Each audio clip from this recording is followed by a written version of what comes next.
Aya Sompa 106.5 Accra. And na YouTube no. And also Sompa FM. And also Sompa 106.5. Yasan for other romanti and something nyina no. Waduma boya kuchi. Aba fontenta fidie no so. Aya www.sompaonline.com. Woko ansam no benya bi no wakenkan. Anasam wa edeba no. Yeduma kwetino bi ni.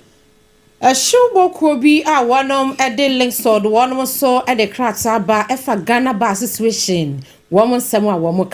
Ghana man panye Rajon Dramani Mahama. Wa pioneer from some national apprenticeship program e hontoma. Anra Dr. Akosua Agyeiwaa Attorney General no one is some for atwetwe nkomo efa owura dubu ahensensem ho emunam. Ghana Journalist Association. Woman also the atu dwa was central for fan de won here na shodru ma bia aya na mpanyefo bi etitia so. Ghana Meteorological Agency mpanyefo abamane se ye hye sapo mu nsuo ne nsuo ne de betopa. Afia mono ne nsem nso yira Donald Trump ani afri da wo hyenka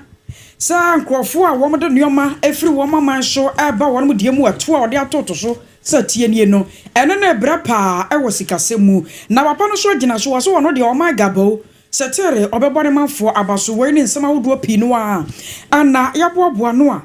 yarababa so mo minute no aduono antam yamfa seda amanyimako adidi suyi Leicester Company Limited abusho wodo ya toothpaste and a brush aso yasne 21st clinic ni wo yasiatica aspect aya marin fi say Electroland Ghana Limited wo mo bie one match na yakese e wo bono East Mantamo ayata chimana wo kwa obenya bi na wato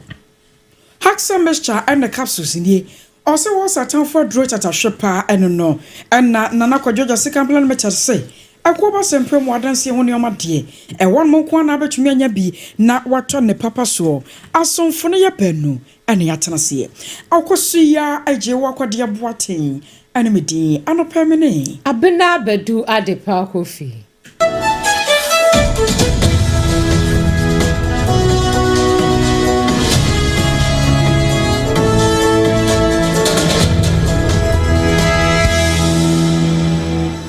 I will say yes on some no sena Ghana man panyi ye Rajon Dramani Mahama enwa dawa pa dwumadie be hontoma wato ne din national apprenticeship program na wasa dwumadie sonku ya se yade a na man panyi elchro se wo hwem wo afempem yenu ane aduonu na wo hye Ghana fo bobi na ne bo hye no wa hyase a wo yi ne makomako na wo de ato wade na didi ato Ghana fo se ne maye tosom yenu no wo ba Ghana fo ba wo ba ya no wo ba na somdiem wo ba ne nwuma mu sade ba na mabunu ya wo mu ne adwuma ye na da na da nyina wo ya la sulada afeso kura bosu jetre ni nyina no wo mo nsa batumi akọ won ma no ma na ye enam so nti awasa national apprenticeship program yase no wo se ebehwe se batete mabunu na won mo nyansa no nwuma wodo a wo mo so batumi di abo won mo bra wo se ade ba kwa wontumi nyimfiri wo bi nsam ane nsa no nwuma enti wonia say ye makeup and wo kwa kwosua wadwuma eno ya afebo wo beye no wasan so akira ade hye no mu bidia ka ho afen so electronics awodo ekwan ye befa so ebe ka nioma sisi ani ene fita adwuma ne ade no wo se ne nyina no hye national apprenticeship program ni mu a wo be so beye bidia boa na wo se rehoro sam ne ahomeche sam so ma Ghana wo be mu a enkame ye se nipa be se Ghana no ha mu nche wo be se aduonum keka kwa na duosia so ya won mu nyina ye maburu wo mu mfie no aya ba se mfinsha na aduonum akwa na duasa num so 25 akwa 35 years no wo se ro wo sam no sasafo no nyina no ye babu no a chese moja gina wo mu ne ye moja shonko kra na so wo mu ne adwuma ye wo mu to ma Ghana dan da nyina no wo de won sa hye wo mu damre famu wo se no na aka wo bia ma national apprenticeship program no wo pa won to ma se Ghana ye hawa ye namu efa mabu na ani adwuma ye ho no sade ne nyina da etu obetwa of the National Apprenticeship Program NAP under the theme Skills for Prosperity, Empowering Ghana's Future. This initiative is a testament to our unwavering commitment to investing in the most critical asset of our nation, and that is our youth. It also reaffirms the pledge contained in the National Democratic Congress Manifesto of 2024 to equip young people with relevant, marketable skills that meet the demands of the 21st century job market. The challenge we face today is a growing youth population with limited skills. But Ghana is blessed with a vibrant and youthful population. Yet too many of our young citizens find themselves battling unemployment and underemployment. Recent data from the Ghana Statistical Service reveals that the youth unemployment rate stands at 12.6% for those aged between 15 to 35 years, with an alarming 29% of young people neither engaged in education, in employment,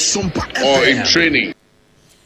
I was on your turn and Kaya Ghana Mampenny. Your Roger Dramani Mahaman and watching no woman answer. What was which you must have Shanimu? Some national apprenticeship programs from Kuya, what dear Bay, dear. And for crowd no, a ma or how much you more at your night and noom 45%. Then you know no abaya ma, one more ababome. Of the National Apprenticeship Program, NAP, under the theme Skills for Prosperity, Empowering Ghana's Future. This initiative is a testament to our unwavering commitment to investing in the most critical asset of our nation. Under the automotive industry, we'll teach you how to become an auto mechanic, to repair engines, electrical vehicle servicing, and how to use computer to maintain and service vehicles. Under ICT and digital service, we'll teach you software development, data analysis, and graphic design. My children, my students, my youth. Now this part is interesting. Each apprentice will receive a stipend, an allowance for transport. You receive an allowance so that you can use it to take Mama Can Do to work. You will also receive starter toolkits. So if you want to become a seamstress, you'll get your pair of scissors, your tape, your needles, and all the things that you need to start how to work. At the end of the program, you will be given a certificate, and that certificate shows that you are professionally qualified in the trade that you went to learn. And you can use that certificate if you want to find a job or go into self-employment. The National Apprenticeship Program is designed to be inclusive, and we have said that at least 45% of the apprentice trainees must be women or girls, girl children. I was so where Ghana Mampenny, your Roger Dramani Mahama. Abusua ya twansam no aso ewo ensamfo from diama enrada ena omei Attorney General Minister of Justice Dr. Dominic Akrutinga Ayine ene samtwerefo atwetwe nkomo na ne nsam kanye mu no na ne nyina ekame ayese efa opani kese a na kane no ono oda National Signals Bureau no eye owura Abena Badu Adepa ehon sensem na enra bra wone samtwerefo atwetwe nkomo no Dr. Dominic Akrutinga Ayine ekire nsemu se ni dia wanum ahwehwe eye Dr. Dubu ahensemu akwakwakwosi ne dan bi a wanum akonse wo baabie afei aban ne sika ene dia wanum amane no kwanta na baako a woka efa ho a yebo akire dia ma no pay efa Ghana Water Company Limited ahyeyenim wanum ukiremu se hwehwe mu no womahu se afi bia anase womahu se busumi bia no Ghana Water Company Limited etuya 1.5 million Ghana cedis na edekwato account to be a wanum susu se eno no enye National Signals Bureau account no nemom eno no eye opani Abena Badu Adepa account bi a eye na adwumakuo bi edea na wo church nsemu no no se wanum bubu ye no wanum hwehwe mu kohunu se na watchi bia bekwa we no wa mutu ya 650,000 Ghana cedis na watchi mienu bia e no mo to sa account nim ebre wa ne nsamtwerefo etwetwe sa komoi Sompa kase etwe biguma so. I wish to let it be known that the delay in filing charges came about because our diligent investigation team came under the direction another scheme hatched by Mr. this time involving Ghana Water Company Limited. This criminal enterprise involved the purported provision of secured internet services to Ghana Water Company Limited by the erstwhile Bureau of National Communications, now National Signals Bureau. The contract document showed that Ghana Water was to pay BNC, that is the national BNC, the sum of 650,000 Ghana cedis every 2 weeks for secured internet services from BNC, that is the Bureau of National Communications. Edwachino Dr. Ayene Edenesen Bewiye ewa bra ochire mu se 1.3 million Ghana cedis every month year wanum hwehwe mu ahu se yemane no kwantai efri Ghana Water Company Limited ni mu ekopie mu e wa account fufuro mu a eno no eye owura Kwabena Adubu na account ne yere adwumakuo bi no wanum hwehwe mu amu se wamu chire mu se Eyadia provide internet services at the Ghana Water Company Limited no. Nasa 1.3 million Ghana cedis. Eni kwan kra ese ye kase no internet sensem e Ghana Water Company Limited no. Anu so say no chire mu fa. Director General for purposes Mr. Alhassan Kipo and presented to me in February. The investigation by the National Intelligence Bureau have been equally thorough under the direction of his Director General, Mr. Alhassan Kipo, and presented to me in February.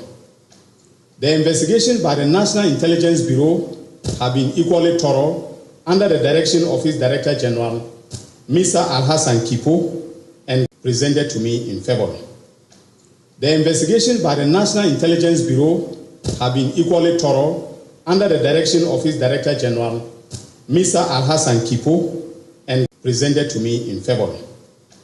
The investigation by the National Intelligence Bureau have been equally thorough under the direction of his Director General, Mr. Alhassan Kipo, and presented to me in February. The investigation by the National Intelligence Bureau have been equally thorough under the direction of his Director General, Mr. Alhassan Kipo, and presented to me in February. The investigation by the National Intelligence Bureau have been equally thorough under the direction of his Director General, Mr. Alhassan Kipo, and presented to me.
car enam PURC regional office ne so yetimi agye ade ama utilities te say ECG ne Ghana water edodo no kusunya 108.371 Ghana cedis ena yetimi ade agye ade ama utility companies no ebi ho a na customers ni ntua institutions ni bi ho a ya no mabasa mo odu ndi o mo beso mo betua ECG for report mai ena enam ye intervention so yetimi ahwe na ya gisika ne de ama ECG ne na anotu no anode baba to so achemusa sakoba no se wonia wo haw bia hwese a wo bebo PURC one mama ne yesane ye beye na ntantam so a wo begina so no ahwa ya ma na da bia ye ka se ye ma omanfo no nti PURC enka se ye wo hono ba bia wo wasante mantam ye bia wo nka ne ho problem a wo de fadan ye nya de ati ase na me betu ye ka ba ba ye nhwehwe mu bia wo se ye na de ye de wo ho ne se ye ngitaku anye sempo a adwuma ye di nyina no ye ngisika bia wo nti ye ma omanfo no adwen nyo mo se bia wo be fe PURC na enokra no be sa ye kwana akwanebra bia yanya na ebetu yaka na yaba ho na yabehwe se perepere ya wo hwehwe wo nkane ya no nsu sem no ebetimi agina brane ama na yenso akoye te se yedwuma o ma ne de ahye yensa no yetimi adi ama na so nso ani medase Awosio waya PURC asante mantamo panyipa yo kasa ade ema wonom Yero Richard asiedu na abusia na sanene wasante emantemo ewa Ghana empenimfo a His Excellency John Dramani Mahama di wanmonim ekopa adwumawura program no ho entama no bibi esi ho ni nyina enese akyerɛkyerɛfo a wonom akwantete yase akwakwaje ntete ya wonom atwerɛ wonom sohwa wi asese no ye posti wom 2022-2023 no wom kɔbɔ dɔmpem ewo eye prempe assembly hall eye grounds ho na wom ya asapo nyina enese ebisa abosome be se enwotwe ekɔ enkunu ni yentu ya wonom ka ebisu kyerɛ mu se wamos staff ID kurampo emai na ebra wonom kɔ ye se de ekosi ye Sompa kase ye de somu na enra wonom ebe ye picketing ewo asoya wonom na womo hwɛ ye nwomesua ho sensem so ewo office nkan ha sei na dwumadie no ekwaso wa abreja wonom de womo ya asapon eto nsamtwerefo anim no Sompa kase nsamtwerefo bopini ho ama M90 wayi ni nketesia bi ekyire mu se womo de anya womo nka se bi a bibi se ya na se bibi ekwachew na mom ebi mu kyire mu se womo akatua na ebi mu de na kakra aba na wonom abesa bosumi nwatwinie condemn kura wonom enya bie wonom ene nsamtwerefo kasa ya na omu kyire mu se ana no omko pie mu e prempe assembly hall grounds ho no ebi mu e kan sembi asabi na ase enhyeda ensem fata kyerɛ wonom enso wo mo amabaga wa yakra no omsanso be pie mu hoyi Sompa kase ene wonom twetwen komo wo ma no di sem amde to dwene the day ban is colleges of education 2022 batch the we school 2022 and post year service 2023 post year 2024 and I started Juma from September last year so now which is 8 months you receive salary if you walk around munya staff IDs you move so staff IDs but mobile validate be another 0 but from last 2 months they be validation run Africa they didn't free PV also and we don't know what is going on and some of us too we come from afar like where we work and where we stay. Me for instance I stay here in Accra but I'm working in Ashanti region at Jumampulia. We haven't been paid since September and we have been making follow-ups but still there has been no positive feedback. So today too, we are here again in our numbers. It's not some of our mates are pay but some of us they don't have staff IDs. Akyerɛkyerɛfo be se aha enson ye kyire enra wonom ekoye picketing ewo asoya wonom ehwe nwomesua ho nsam so eye won mo office a enno won kan pomponi mantam ha no mu esei no ena Sompa kase ene wo mo twetwe nkomo ede wo manu di sem eto yanimi na amra sabajane ya wogina mu de ma de hye wo Medina Batu Ampaso so ayo no nyamfo Francis Xavier so suna ne papa yi waba ye enioma wodo ya wahyase a woye ade abo ne peso so fo nya asem keto amakra na de odi aba bebom kra ye bokoto dwam aye 1000 Ghana cedis ewa first scheme ya no so wahwa pa hontoma ewo Medina Batu Ampaso so wo kyerem se we ne baba boa sane be ya apomde mu sansam ade hye bi no mu aduruma bi na sabi omo dodo wo mo mbekwa yaresabea wo mo nyateku na asempua no wo betumi dia bo wo mo bra ama no yeje na eno da wodwumade no wase ne panyipa no fasa akonya no so ane nsamtwofo ekasa e bra ama ne boni ka kire akwasi ebua ekopie mu dwumade bia ye de bo ye branch executives abaso esanse ye hwedwuma omudi ye during election na adia eso ani kesi pa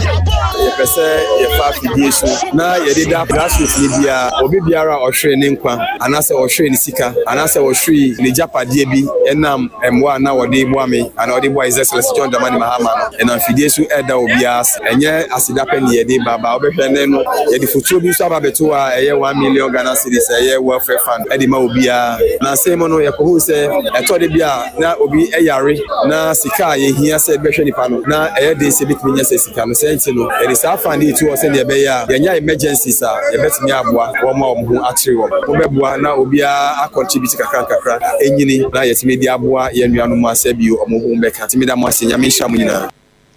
anu chi no ade hye no mo omo so se sikai wonya mu chafa no enso akasaya wada ayewreyi asiyipa every lawyer that you are supposed to say that as said odi achede we amai we meet me kasi achede kese onu na achede wa achede kitu na odi amai because they pray e o kwa so ti ejuma aye no say wa ba community wa boa e wa so agbo nko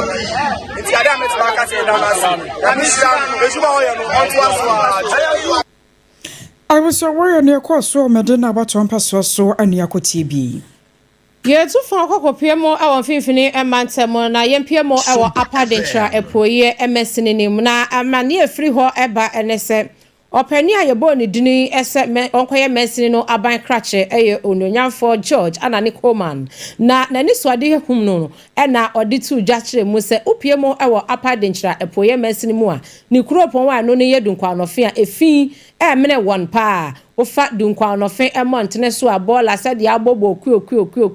enti no sade azumla yadwumako e won potam onan so won mu hu adwuma wa mo ye no so eyi enti wono ankasa ene ne manfo ka wo hu bomu e ma tricycle ye abobo yeyi okoto baako e ma eye ayi empesua baako eno no e de atechem no wode ma de hye se wono mfansho bola du hase no semtrefo eti pin wonom ene wo mo twetwe nkomo ani amane boni papa Kwofi wakalon e wo ho sei sade ensam no de baaye no etini bola kese pa na esi na yese mountain no ye free ho nyame yadoma ye beto aso na niaka abonten so obuba ha nyina ye ni nyina na ye wie no eye den a ade be chi bi mu bola no e be san ababie na zoom lion fo a bola ho se me dia so mo nsa no kese na adwuma no omo nye bi ye mpesu aso de zoom lion ka ba kokoro yi ha eye adwuma enti na ye gine ho se ochina ye ochina bola no be san ababie enti me pese na ye bibi hwe se be ye ya de ma ye ni se tricycle a ye friend abobo ye mi ankasa matum butum atoba akon aye hu adwuma e de brem ya me community agire mu se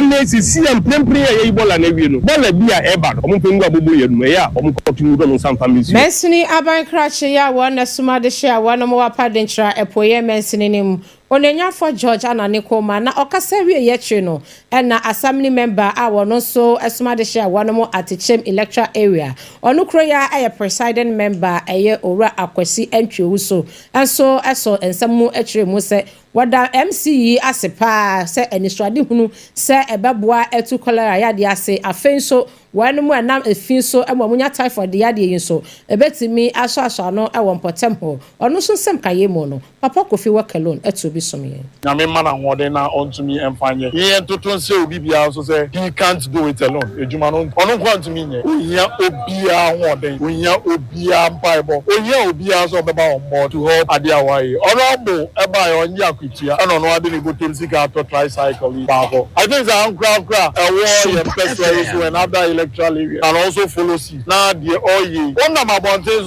people are complaining about bola but bola na yen na ye tu yen na edibedu a enti anamo a wetu the individuals ankra enso eboa support to say Agyeiwaa oye I think that beboa ema bola wo ye impesua iso enya teche electoral area and what part in is oda no presiding member ya wowo apadentra epoye mensinim onukro ya sanso assembly member wowo atechem abaton pesua so owura kwasi owuso entry nso ano disam ene educhuje na Miss Angela Aisha Baba wano na Reef Ghana Limited wodi animu What your footio ama Ghana men nyina chichiri hairdressers. So obi amana ni nku na adwuma ho sane ne akwakwaya mede no na se nwakoko nya pa. Sane wo ni adwuma bia wo ye bia. Se ya kyerɛkyerɛ adwuma lawyer bibia no chichiri ene hairdressers no. Obemu woni akunwu ye sansansan nyuma de yentoto na se na wo ye ne yesu a ebuawa. Hair treatment is a professional thing, and that is what our hairdressers ne was so move chi on my business to say. And yes say makoye training 3 years me be studying enu anu no. There is a science to hair treatment. Nti de be kan say omobemu omuni be kwa adesua ne hu yie. Say de aye kan no eti ase ne te se honam bia. Say issue wo ho no me ni kwan say wo di cream eye dey. Eka emma nipa na eti ase It's a issue, but send your profession the art no. A unipano in share didn't be fame. And instead, you're not to be a Jumani year. And I was aware Miss Angela Aisha Baba and Yetening King. Now, you know, you say a fast a Chief Justice who sent someone say, ni dear Ghana Bar Association, woman should do Jimu Jane ya.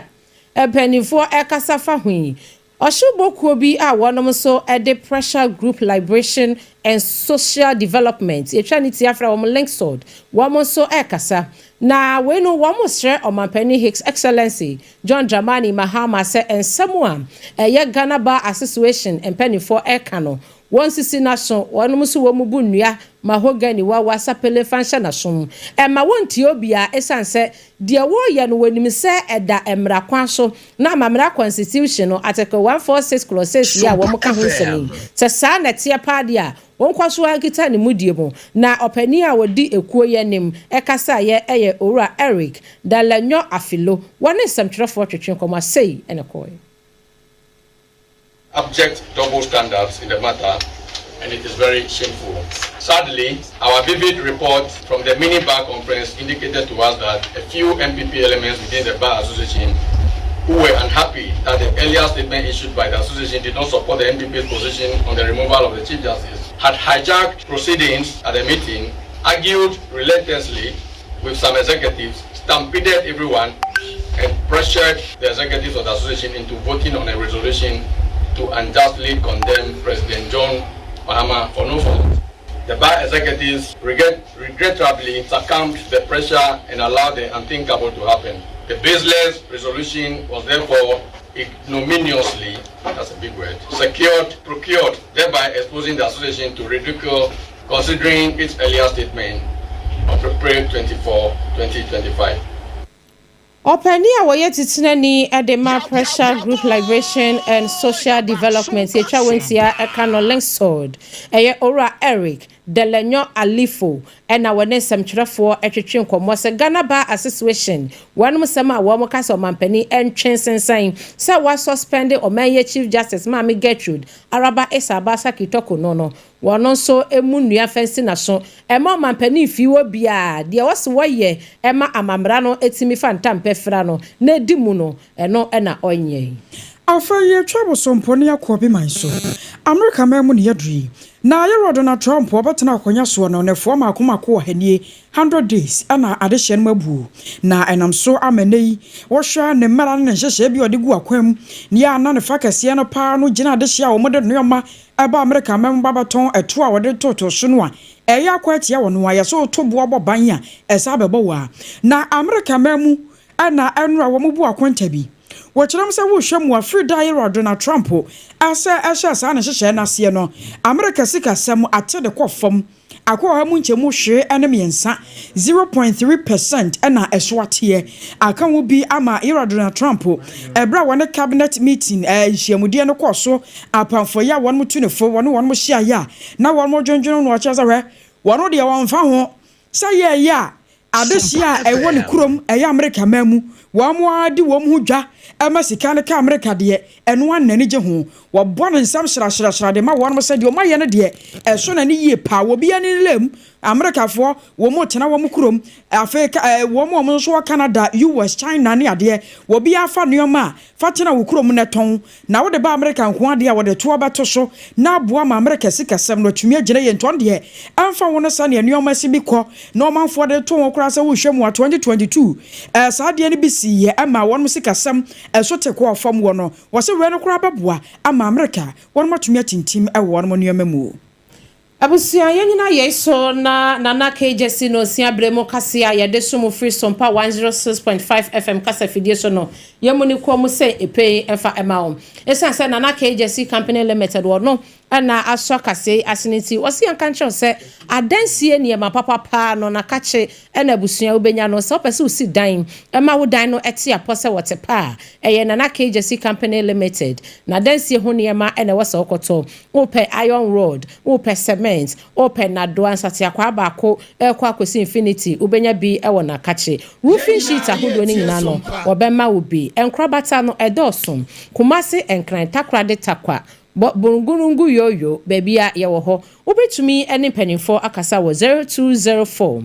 355 040 0204 355 040 na KJC company limited so enyo so na chusi uchusi ni nyina eye yas toothpaste ene yas toothbrush eno ena wasa wudi chusi ano pay na wasa ye twi na nwumre so efa ka ho na osen ente brightens 21st clinic is the sciatica expert the sciatica originator the sciatica commandant yen ena ye hwehwe ye ekoyi sa yade ye sa entini ye sa to ase yi ya na eta ya o ya pa no na brofudin ede ba ya na se botanical name ede ba ya ye chu ase enkrabata no edoson pa na enkran ha se no tantra hair run about ubehu yen ye sanbody kakraka esi kwan ne nchensa bowura ho na yen show brekum go so oboase takwa enkranza techima nsonyane ka so atema ene takrade